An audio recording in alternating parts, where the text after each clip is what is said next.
નમસ્કાર મિત્રો, આપણે લાસ્ટ વિડિયો લેક્ચરની અંદર વિદ્યુત ડાયપોલની અક્ષ પર અને વિદ્યુત ડાયપોલની વિષુવરેખા પર વિદ્યુત ક્ષેત્રનું સૂત્ર મેળવેલું. વિદ્યુત ડાયપોલની અક્ષ પરનું સૂત્ર છે 2kp/r³ ઇન્ટુ p કેરેટ.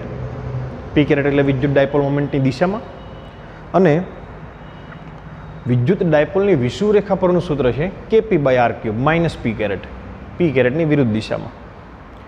અત્યાર સુધી આપણે જે વિદ્યુત ક્ષેત્રની વાત કરી એ કાં તો સિંગલ વિદ્યુતભાર કાં તો ડાયપોલ માટે બે વિદ્યુતભારની વાત કરી કે કોઈ એક વિદ્યુતભારને કારણે આ બિંદુએ વિદ્યુત ક્ષેત્ર આટલું, બે વિદ્યુતભારને કારણે આ બિંદુએ વિદ્યુત ક્ષેત્ર આટલું. પરંતુ જો ઘણા બધા વિદ્યુતભાર હોય તો મુશ્કેલી થઈ જાય. દાખલા તરીકે આપણે એક ઉદાહરણ લઈએ. એના માટે આપણે સંપાતપણાનો નિયમ જોયેલો, પણ એમ છતાં પણ ઘણા બધા હોય તો ઘણા બધા વિદ્યુતભાર છે. આ બધા વિદ્યુતભાર છે. દાખલા તરીકે કોઈ એક રેખા છે, આ રેખા પર આટલા બધા વિદ્યુતભાર છે. હવે આને કારણે કોઈ બિંદુએ જો તમારે વિદ્યુત ક્ષેત્ર મેળવવાનું થાય તો તકલીફ થાય, એ અવ્યવહારુ બની જાય. કેટલાનો સરવાળો કરો, અહીંયા આને કારણે મેળવો, દાખલા તરીકે આ બિંદુ મેળવો, આને કારણે મેળવો, આને કારણે મેળવો, આને કારણે મેળવો. અંતર બધા પાછા કેવા છે? જુદા જુદા છે. અંતર બધા જુદા જુદા છે. તો આ બિંદુ વિદ્યુત ક્ષેત્ર મેળવવું મુશ્કેલ થઈ જાય. એના માટે એક નવી થિયરી રજૂ કરવામાં આવી અને જેને વિદ્યુતભારનું સતત વિતરણ એવું નામ આપ્યું. વિદ્યુતભારનું વિતરણ એવું નામ આપવામાં આવ્યું. શું નામ આપ્યું? વિદ્યુતભારનું વિતરણ. તો નેક્સ્ટ ટોપિક છે આપણો વિદ્યુતભારનું વિતરણ. બરાબર સમજી લેજો મિત્રો, દાખલાઓ માટે ખાસ ઉપયોગી છે. જોઈએ, સૌથી પહેલા આપણે ભણીશું રેખીય વિતરણ. રેખીય વિતરણ. દાખલા તરીકે તમારી પાસે કોઈ એક રેખા છે, આ એક રેખા છે, ઓકે, આ એક રેખા છે. આ રેખા પર વિદ્યુતભારનું સતત વિતરણ થયેલું છે, એટલે કે ઘણો બધો વિદ્યુતભાર એની પર આવેલો છે. એક આ વિદ્યુતભાર છે આની પાસે. આ રેખા પર વિદ્યુતભાર, આવી રેખા પર સતત એક, એની બાજુમાં એક, ક્યાંય પણ ખાલી પડ્યા વગર ઘણા બધા વિદ્યુતભારો છે. આ રેખાની લંબાઈ છે A થી B. ટોટલ આની પાસે કેટલો વિદ્યુતભાર છે? તો કે ટોટલ આની પાસે Q જેટલો વિદ્યુતભાર છે. આની લંબાઈ કેટલી? તો કે ભાઈ આની લંબાઈ ડેલ્ટા L.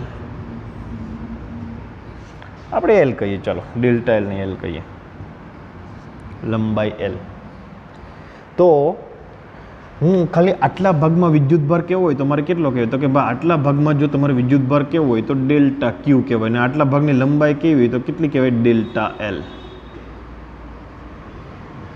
જો આખા પર Q વિદ્યુતભાર લંબાઈ L, તો માત્ર આટલા ભાગની વાત કરવી છે મારે, તો ત્યાં કેટલું વિદ્યુતભાર થશે? તો કે ત્યાં વિદ્યુતભાર ડેલ્ટા Q થશે અને લંબાઈ ડેલ્ટા L થશે.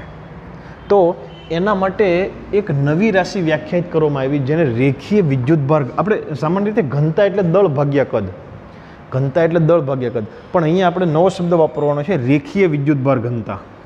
કયો શબ્દ વાપરવાનો છે? રેખીય વિદ્યુતભાર ઘનતા. રેખીય વિદ્યુતભાર ઘનતા, જેને લેમડા વડે દર્શાવાય. શાના વડે દર્શાવાય? લેમડા વડે. આ ખાસ યાદ રાખજો, લેમડા બરાબર વિદ્યુતભારના છેદમાં લંબાઈ. વિદ્યુતભારના છેદમાં લંબાઈ. આપણે માત્ર આટલાની વાત કરવી હોય તો વિદ્યુતભાર કેટલો થશે?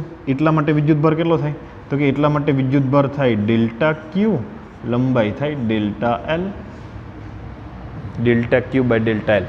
તો રેખીય વિદ્યુતભાર ઘનતાનું સૂત્ર શું થશે? Lambda is equal to delta Q by delta L. અને શું કહેવાય? રેખીય વિદ્યુતભાર ઘનતા. એકમ શું થશે? તો કે ભાઈ એકમ સિમ્પલ છે. ડેલ્ટા Q નો એકમ શું થાય? કુલમ, અને ડેલ્ટા L નો એકમ મીટર, એટલે કુલમ પ્રતિ મીટર. કુલમ પ્રતિ મીટર. પારિમાણિક સૂત્ર શું થાય? તો કે આનું A1 T1, આનું L1, ઉપર જાય તો L-1, એટલે આવું થશે M0 L-1 T1 A1. કોનું? રેખીય વિદ્યુતભાર ઘનતાનો. બરાબર સમજી લેજો. દાખલા તરીકે આપણે એક ઉદાહરણ લઈએ. આવી કોઈ એક રેખા છે, આ રેખા પર સતત વિદ્યુતભાર છે, કેટલો છે ખબર નથી, તમને એમ આપી દીધું કે ભાઈ આ વિદ્યુતભાર પર, આ રેખા પર વિદ્યુતભારની રેખીય ઘનતા લેમડા બરાબર 10 કુલમ પ્રતિ મીટર છે, અને તમને એમ કહી દીધું કે ભાઈ આ તારની લંબાઈ 5 મીટર છે. કેટલી લંબાઈ છે? 5 મીટર. તો એના પર વિદ્યુતભાર કેટલો છે? Very simple. તો કે ભાઈ આપણે વિદ્યુતભાર મેળવવાનો છે, તો આ સૂત્ર લગાડીએ, lambda is equal to Q by L. આપણે ક્યુ મેળવવાનો છે, તો ક્યુ બરાબર લેમડા એલ. લેમડા આપી દીધેલું છે 10 કુલમ પર મીટર, એલ આપી દીધું કેટલું છે? 5. એટલે કેટલું થાય? 50 કુલમ થશે. એટલે એક પરથી બીજી રાશિ સરળતાથી મેળવી શકાય. તો રેખીય વિદ્યુતભાર ઘનતા એટલે ખબર પડી કે રેખીય વિદ્યુતભાર ઘનતા એટલે શું? તો કે એકમ લંબાઈ દીઠ વિદ્યુતભાર. અહીંયા જોજો, અહીંયા લંબાઈ છેદમાં આવે એટલે એકમ લંબાઈ, અને વિદ્યુતભાર એટલે એકમ લંબાઈ દીઠ વિદ્યુતભાર એટલે વિદ્યુતભારની રેખીય ઘનતા. યાદ રહેશે? એકમ લંબાઈ દીઠ વિદ્યુતભાર એટલે વિદ્યુતભારની રેખીય ઘનતા. ચાલો બીજો ભાગ જોઈએ. નેક્સ્ટ છે પૃષ્ઠ વિદ્યુતભાર ઘનતા. પૃષ્ઠ વિદ્યુતભાર ઘનતા. પૃષ્ઠ વિદ્યુતભાર ઘનતા. દાખલા તરીકે તમારી પાસે કોઈ પૃષ્ઠ છે, આવું પૃષ્ઠ છે. આ પૃષ્ઠ પર વિદ્યુતભારનું વિતરણ થયેલું છે, સતત વિતરણ છે. એકની બાજુમાં તમને એક સરખી રીતે આ પ્લેટ પર વિદ્યુતભાર છે.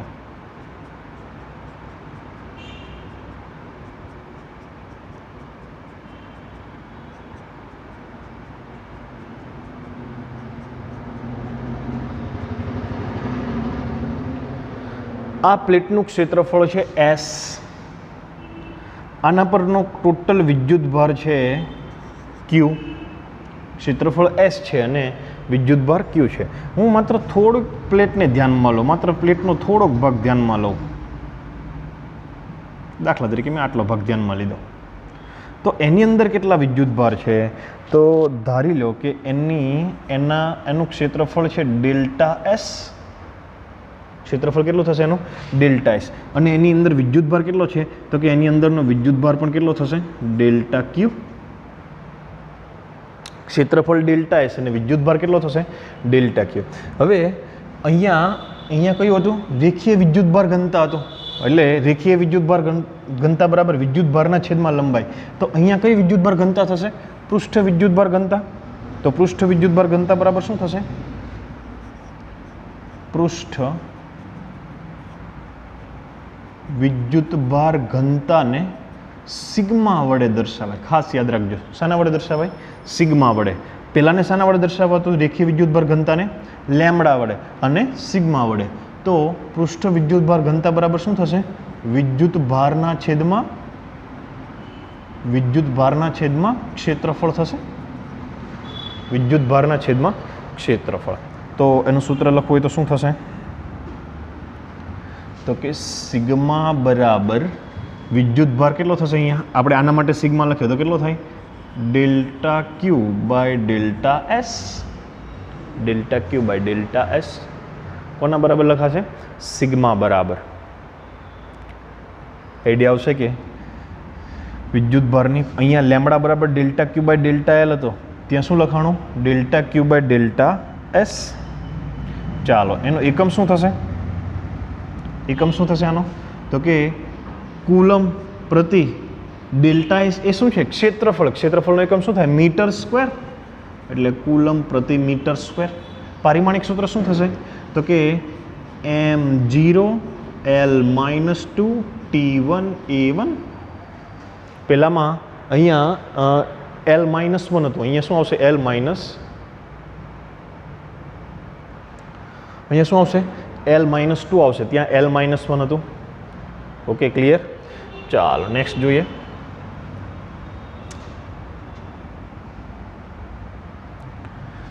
ત્યાર પછી આવશે વિદ્યુતભારનું કદ વિતરણ.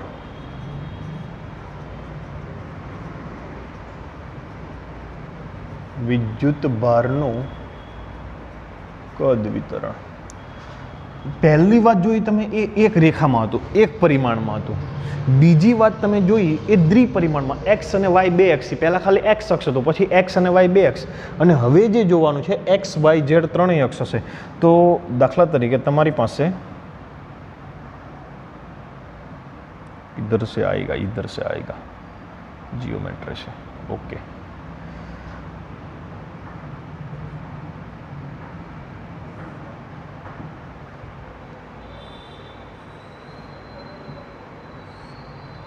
દાખલા તરીકે તમારી પાસે આવું છે અને આની અંદર વિદ્યુત ભાર સતત રીતે વિતરિત થયેલો છે. વિદ્યુત ભાર સતત રીતે વિતરિત થયેલો છે.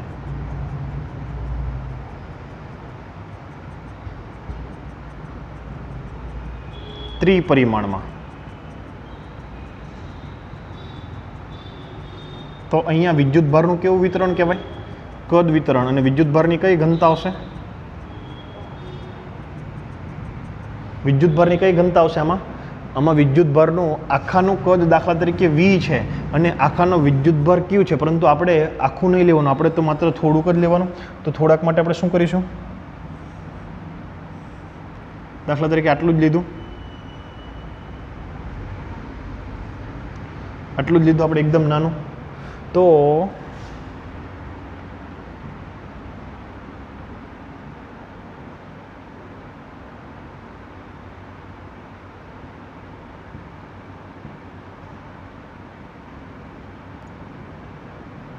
ખબર પડે છે ને ભાઈ? ઓકે, આપણે આટલું જ લીધું. તો હવે શું થશે? આટલું કદનું, આટલાનું કદ કેટલું? આટલું. આપણે આટલું કદને અહીં અંદર લઈ જવાનું છે ભાઈ. તો એટલાનું કદ કેટલું? તો કે ભાઈ એટલાનું કદ દાખલા તરીકે તમારે ધારી લેવાનું છે ડેલ્ટા વી, અને એની અંદર કેટલો વિદ્યુત ભાર થશે? Delta Q. Delta V, delta Q. તો અહીંયા વિદ્યુત ભારની કઈ ઘનતા આવશે? તો કે વિદ્યુત ભારની અહીંયા ઘનતા આવશે કદ ઘનતા. કઈ ઘનતા આવશે? કદ ઘનતા. વિદ્યુત ભારની કદ ઘનતા, અને એને રો વડે દર્શાવાય. ને એનું સૂત્ર શું થશે? તો કે વિદ્યુત ભાર છેદમાં કદ. વિદ્યુત ભાર અને કદ એટલે કેટલું કદ? તો આપણે કેટલો વિદ્યુત ભાર લેવાનો? તો કે આ કદમાં સમાયેલો વિદ્યુત ભાર લેવાનો. આમાં કેટલો વિદ્યુત ભાર લેવાનો? તો કે આ ક્ષેત્રફળની અંદર જેટલો છે એટલો જ વિદ્યુત ભાર લેવાનો. આમાં કેટલું વિદ્યુત ભાર લેવાનો? તો કે આપણે આ જેટલી લંબાઈ ધરી એ જ વિદ્યુત ભાર લેવાનો. જો તમે લંબાઈ મોટી ધારશો તો વિદ્યુત ભાર પણ મોટો થશે, પરંતુ એ ઘનતા કેવી થશે? એ ઘનતા અચળ રહેશે. ચાલો, તો સૂત્ર લખવું હોય તો શું લખી શકાશે? રો બરાબર વિદ્યુત ભારની કદ ઘનતા, રો બરાબર વિદ્યુત ભાર delta Q by delta V. Delta Q by delta V. ચાલો, તો હવે એનું એકમ લખવું હોય તો શું થશે? એકમ લખવું હોય તો કુલમ પ્રતિ મીટર ક્યુબ. કદનું એકમ મીટર ક્યુબ થાય. પારિમાણિક સૂત્ર લખવું હોય તો m0 L-3 T1 A1. તો આ બધા વિદ્યુત ભારના કેવા વિતરણ થયા? સતત વિતરણ થયા. એમાં વિદ્યુત ભાર સતત રીતે વિતરિત થયેલો હોય છે. તો આટલું તમારે યાદ રાખવાનું છે. હવે આના પરથી વિદ્યુત ક્ષેત્ર કેવી રીતે મેળવી શકાય? તો જોજો અહીંયા મિત્રો, આપણે એક પૃષ્ઠ માટે લઈએ કે કદ માટે લઈએ? પૃષ્ઠ માટે લઈએ. ચાલો, અને કદ માટે પણ પછી લઈ લઈએ. દાખલા તરીકે આ એક પૃષ્ઠ છે, આના પર કોઈક વિદ્યુત ભારનું વિતરણ થયેલું છે.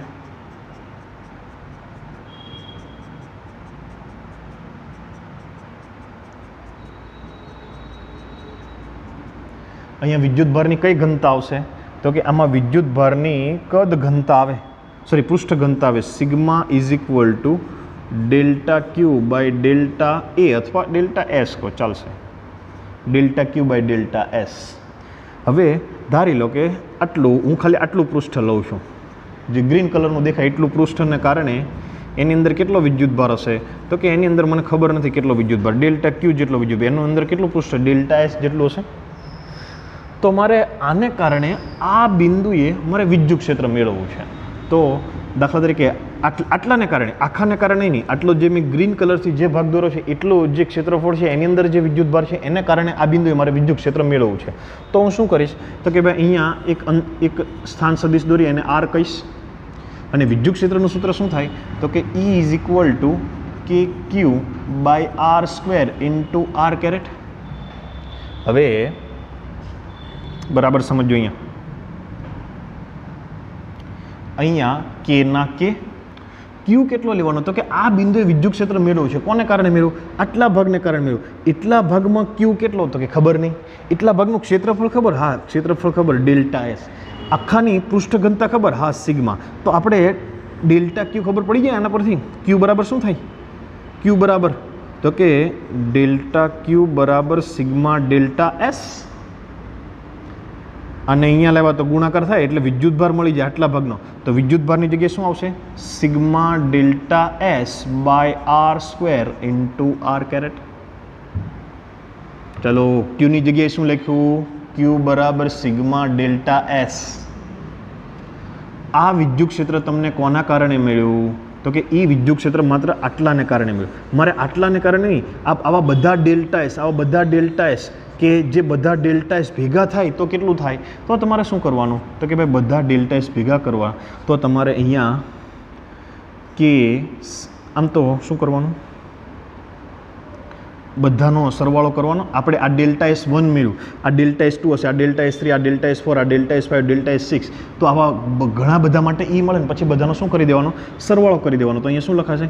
સિગ્મા બધા જ ડેલ્ટા એસ, સિગ્મા બધા ડેલ્ટા એસ, અહીંયા કે sigma delta S by R square into R caret.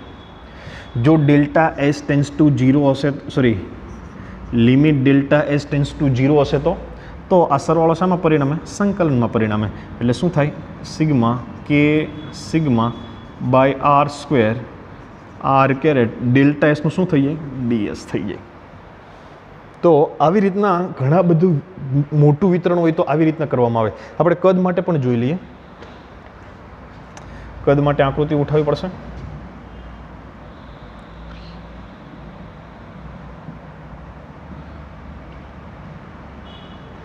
આપણે આ કદની વાત કરીએ. કટ કરી દઈએ ને ફ્રી.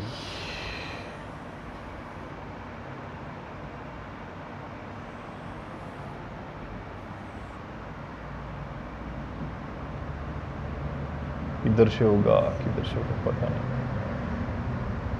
एक्सपोर्ट नहीं करने का, एक्सपोर्ट डिलीट. ફરીથી દોરી લઈએ ભાઈ. ચલો કદ માટે આવી વાત કરી હોય તો કે પહેલાં કદ દોરો.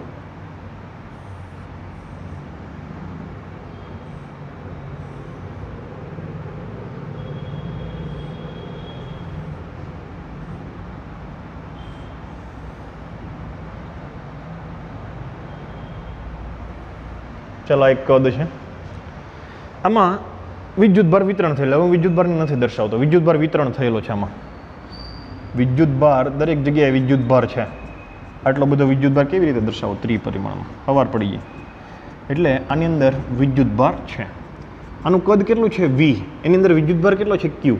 મારે આ બધા વિદ્યુતભારને કારણે આ બિંદુએ વિદ્યુત ક્ષેત્ર મેળવવું તો બધાને કારણે કેવું થશે? જુદું જુદું થશે. એના કરતાં હું શું કરીશ તો કે એના કરતાં હું ત્રિપરિમાણમાં એક કદ વિચારીશ ડેલ્ટા V કદનું. દાખલા તરીકે આ ડેલ્ટા V કદ મેં વિચાર્યું આટલું. મારે ખાલી આટલા કદને કારણે અહીંયા મેળવવું છે તો આટલા કદને કારણે આ સ્થાન સદિશ R થાય. વિદ્યુત ક્ષેત્રનું સૂત્ર શું થાય? વિદ્યુત ક્ષેત્રનું સૂત્ર E is equal to KQ by R square R caret. અહીંયા ક્યુ કેટલો લેવાનો તો કે આટલો જ ક્યુ લેવાનો. એટલો ક્યુ કેટલો તો કે એ મને સૂત્ર ખબર છે કે અહીંયા વિદ્યુતભારનું કદ છે તો કદ વિતરણની કદ ઘનતા બરાબર delta Q by delta V આવે. તો ડેલ્ટા ક્યુ બરાબર શું આવશે? Rho delta V.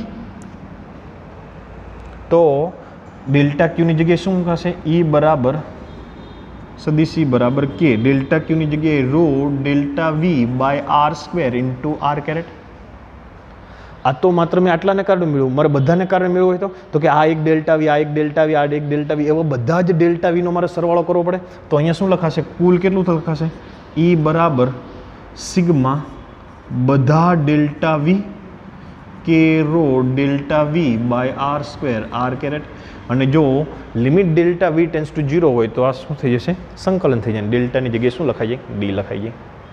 તો આ જે વસ્તુ છે એ કોના માટે છે? તો કે વિદ્યુત ભારનું સતત વિતરણ હોય. એક રેખા પર વિતરણ થયેલું હોય તો રેખીય ઘનતા, પૃષ્ઠ પર થયેલું હોય તો પૃષ્ઠ ઘનતા, પૃષ્ઠ એટલે ક્ષેત્રફળ, એક સમતલ દ્વિપરિમાણમાં હોય, અને કદ પર થયેલું હોય તો કદ ઘનતા. ઓકે મિત્રો, આટલું ક્લિયર થઈ ગયું? ઓકે, તો નેક્સ્ટ જોઈએ આપણે ગાઉસનો નિયમ જોઈએ. નેક્સ્ટ ટોપિક ગૌસનો નિયમ કે અથવા તો ગાઉસનો નિયમ કે, બેમાંથી ગમે તે કે. ગૌસનો નિયમ અથવા તો ગાઉસનો નિયમ આ પણ MCQ માટે ખૂબ ઉપયોગી છે. ગાઉસનો નિયમ બરાબર સમજી લેજો મિત્રો. આપણે ફ્લક્સ ભણી ગયા. ફ્લક્સનું સૂત્ર શું થાય? Flux phi is equal to, બોલો, E dot S. Flux phi is equal to E dot S. વિદ્યુત ક્ષેત્રનું ક્ષેત્રફળ પરનું ક્ષેત્રફળ સંકલન. અહીં આપણે સદિશ લખીએ. Sorry, phi is equal to સંકલન E ડોટ DS. આમ તો અહીંયા ડી જો આવું હોય આમ લખવાનું અથવા આમ લખવાનું. ફાઈ ઇઝ ઇક્વલ ટુ સંકલન સદિશ E ડોટ DS.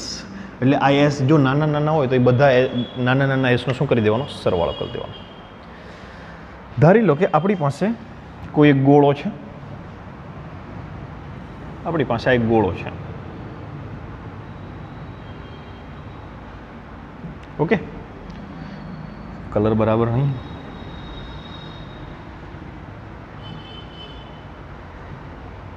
બધામાં એક સરખો જ આવશે અમને. ચાલો, કઈ વાંધો નહીં. આપણી પાસે એક ગોળો છે. આ ગોળાની અંદર કંઈક વિદ્યુતભાર છે. દાખલા તરીકે આ કેન્દ્ર પર Q જેટલો વિદ્યુતભાર છે. નથી દેખાતું? કલર દૂર કરી દે, સોરી.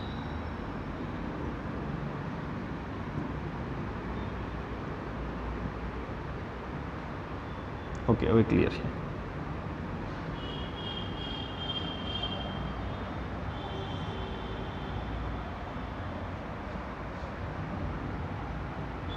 અહીંયા કેન્દ્રની અંદર Q જેટલો વિદ્યુતભાર છે. આ Q જેટલા વિદ્યુતભારને કારણે, બરાબર સમજો, આ Q જેટલા વિદ્યુતભારને કારણે આટલું જે ક્ષેત્રફળ છે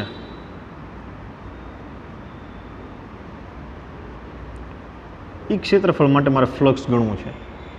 અને એ ક્ષેત્રફળ છે DS. તો મારે શું કરવું પડશે? તો કે ભાઈ આમાંથી કેટલી ક્ષેત્ર રેખાઓ પસાર થાય? આમાંથી કેટલી ક્ષેત્ર રેખાઓ પસાર થાય? તો કે ભાઈ આ અંતર છે R, અંતર R થશે. તો ફ્લક્સ બરાબર શું થશે? ફાઈ બરાબર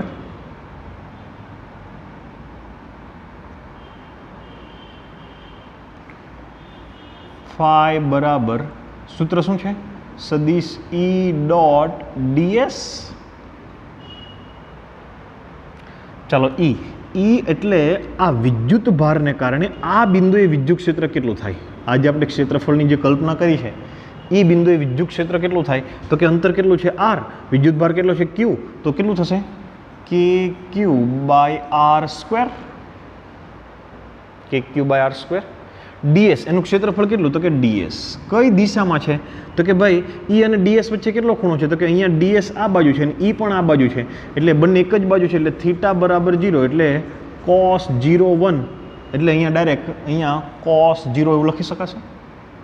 જોજો હું કિંમત મૂકું છું. K ની જગ્યાએ 1/4 પાઈ એપ્સિલોન 0, Q ની જગ્યાએ Q, R સ્ક્વેરની જગ્યાએ R સ્ક્વેર ઇન્ટુ DS.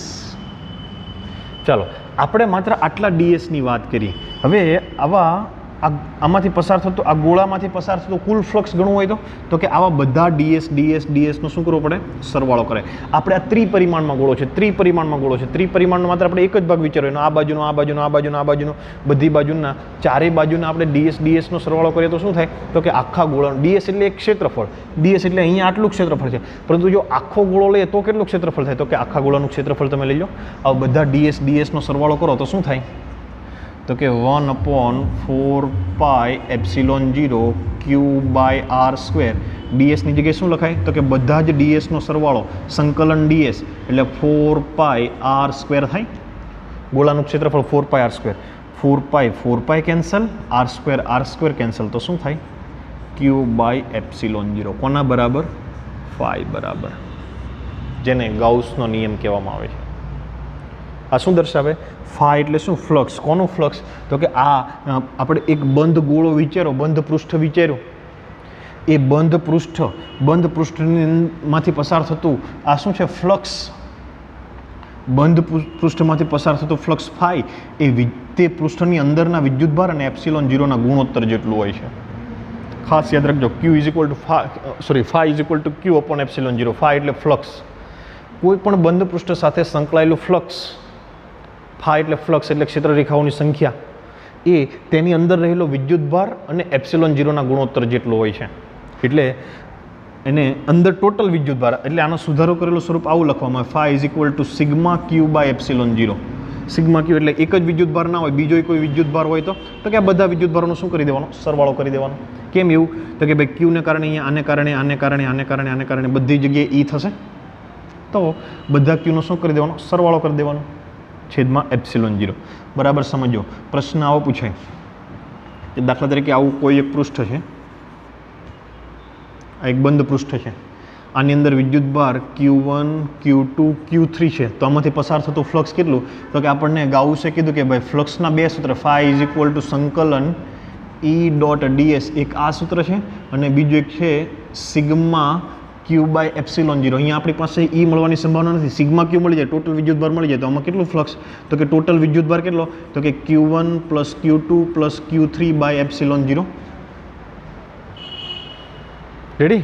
અહીંયા આ સૂત્રમાં સિગ્મા Q શું કામ લખ્યું? તો કે ભાઈ અહીંયા આપણે આજે થિયરી તારવી એની અંદર એક જ વિદ્યુતભાર લીધો, પણ જો ઘણા બધા વિદ્યુતભાર હોય તો શું આવે? તો કે બધા વિદ્યુતભારોનો સરવાળો કરી દેવાનો, Q1 + Q2 + Q3.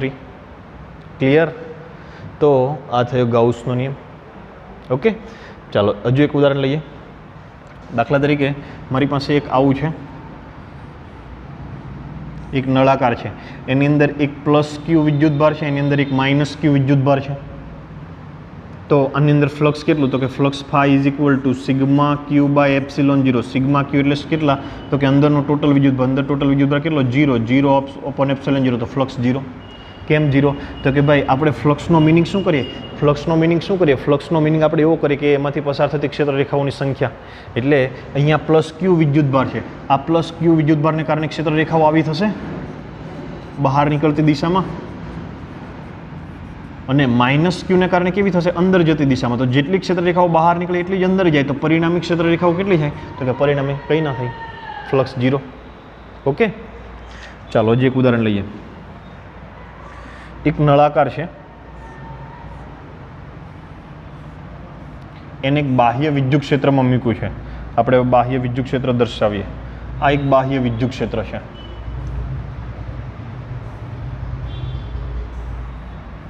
ચલો, આની અંદર કોઈ વિદ્યુતભાર નથી, પરંતુ એમાં ક્ષેત્રરેખાઓ જાય છે અંદર.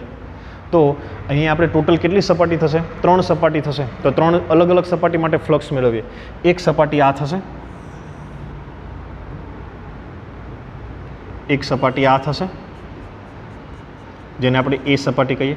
બીજી એક સપાટી આ થશે, જેને આપણે B સપાટી કહીએ. અને ત્રીજી એક વક્ર સપાટી થશે, આ વક્ર સપાટી થશે. ત્રણેય માટે આપણે ફ્લક્સ ગણીએ. અને આની સાથે સંકળાયેલું ટોટલ ફ્લક્સ કેટલો? તો આપણે કુલ ફ્લક્સ મેળવ્યું હોય તો 3 અલગ અલગ સપાટી માટે મેળવ્યું, એટલે કે ફાઈ ઇઝ ઇક્વલ ટુ φ1 + φ2 + φ3. ચાલો, φ1 આની સાથે સંકળાયેલું ફ્લક્સ. અહીંયા જોજો, ક્ષેત્રરેખાઓ અંદર તરફ જાય છે, વિદ્યુત ક્ષેત્ર આ બાજુનું છે, આનું ક્ષેત્રફળ હું ΔS કહી દઉં તો આનું પણ ΔS થશે. કેમ એવું થશે? કેમ કે આ નળાકારનો આડછેદ બંને સમાન હોય, એ બંનેના ક્ષેત્રફળ સમાન હોય. તો હું આ બધાની પર્સનલી ગણતરી કરું. φ1 બરાબર E1.ΔS, E1 નહીં કહું, ખાલી E કહું, E.ΔS. E.ΔS એટલે શું થાય?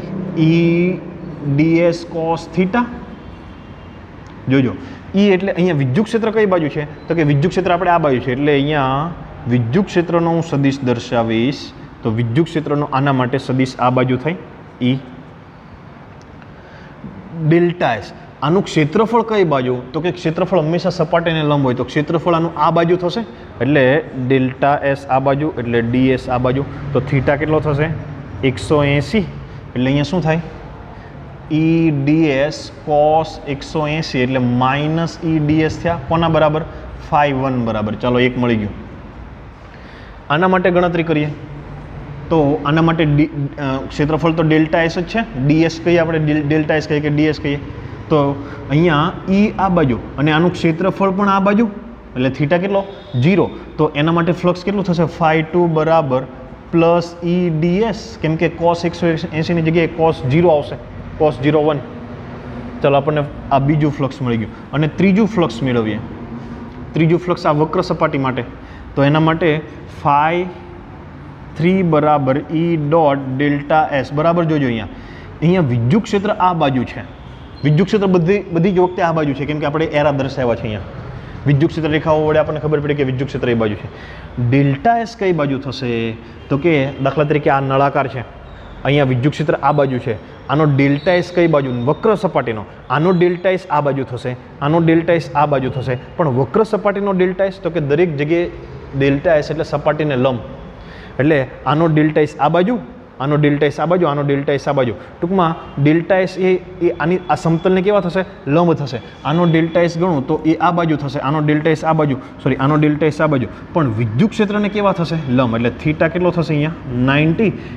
તો શું લખાય? ઈ ડેલ્ટા એસ કોસ 90, ને કોસ 90 કેટલા થાય? 0. એટલે કેટલું થાય? 0. તો ટોટલ ફ્લક્સ કેટલું? તો કે φ1 બરાબર મળ્યું આપણને માઇનસ ઈ ડીએસ, φ2 મળ્યું પ્લસ ઈ ડીએસ અને φ3 મળ્યું 0. એટલે ટોટલ કેટલું થાય? 0. કેમ આવું થયું? તો કે અંદર કોઈ વિદ્યુતભાર છે જ નહીં. જેટલી ક્ષેત્રરેખાઓ બહારથી આવતી હતી એટલી અંદર જતી હતી એટલી આ બાજુથી બહાર નીકળી ગઈ. અંદર કોઈ નવી ક્ષેત્રરેખાઓ આવી જ નથી, એટલે અંદર કોઈ વિદ્યુતભાર છે જ નહીં. વિદ્યુતભાર નથી તો આપણે જે ફ્લક્સનું સૂત્ર લખ્યું φ બરાબર સિગ્મા ક્યુ બાય એપ્સિલોન 0, તો સિગ્મા ક્યુ 0 થયો, તો અંદર કોઈ ફ્લક્સ થશે જ નહીં. સમજ પડે છે? તો આ થયું તમારું વિદ્યુત ફ્લક્સ માટે ગાઉસનો નિયમ. રેડી? હવે આ ગાઉસના નિયમની થોડીક વાતો છે એ મુદ્દા સ્વરૂપે આપેલી છે, જોજો બરાબર. અહીંયા એક બંધ ગાઉસનો નિયમ માત્ર ને માત્ર બંધ સપાટી માટે. નંબર 1, માત્ર ને માત્ર બંધ સપાટી હોવી જોઈએ. બંધ સપાટી હોય તો જ લાગુ પડે, ખુલ્લી સપાટી માટે નથી. રેડી? બીજો કે વિદ્યુતભાર ક્યાં છે એની સાથે કોઈ લેવા દેવા નહીં. દાખલા તરીકે એક વિદ્યુતભાર અહીંયા છે, તો આની સાથે સંકળાયેલો ફ્લક્સ φ હોય, તો વિદ્યુતભાર અહીંયા હોય તોય φ જ થાય, અહીંયા હોય તોય φ જ થાય. વિદ્યુતભારના સ્થાન સાથે કોઈ લેવા દેવા નથી. વિદ્યુતભારના સ્થાનથી સ્વતંત્ર છે, સ્વતંત્ર છે. સૂત્ર પહેલાં લખી દેવું છે અહીંયા. φ is equal to E dot DS બરાબર સિગ્મા ક્યુ બાય એપ્સિલોન 0. આ ફ્લક્સનું સૂત્ર છે. હવે જોજો ખાસ,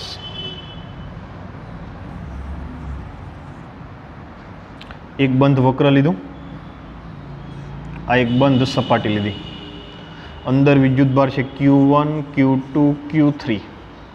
એક બહાર વિદ્યુતભાર છે Q4. તો આની સાથે સંકળાયેલું ફ્લક્સ કેટલું?